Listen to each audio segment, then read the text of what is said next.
With the court's ruling in Malawi having been handed down, what should the next steps be? Unfortunately, from an extradition point of view, there is a long way to go. Everyone seems to be saying that it's relatively a short process. All that has happened is a court has made a decision that they fit the requirements of the Act and can be extradited, the Malawian Extradition Act and the treaty with South Africa, and can be extradited. But that doesn't mean an extradition is going to happen. I understand they will appeal that decision. And once the appeal in this decision is heard, there's still an executive to make a decision as to whether or not extradition will happen.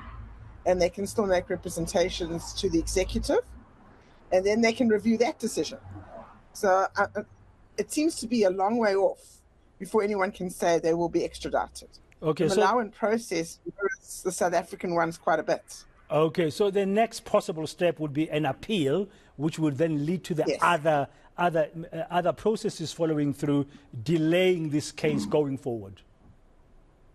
Well, once the appeal is heard, it depends who's going to win this appeal. So there's a lot to be argued on the appeal. So once the appeal is heard, you can still make representations to the minister in Malawi, and the minister must then make an executive decision as to whether or not he's going to follow through and allow the extradition.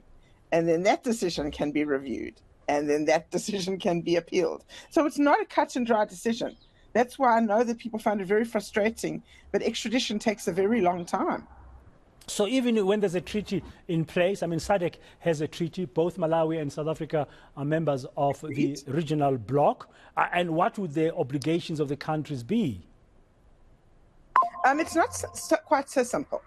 Yes, there is a treaty, and you must comply with the treaty.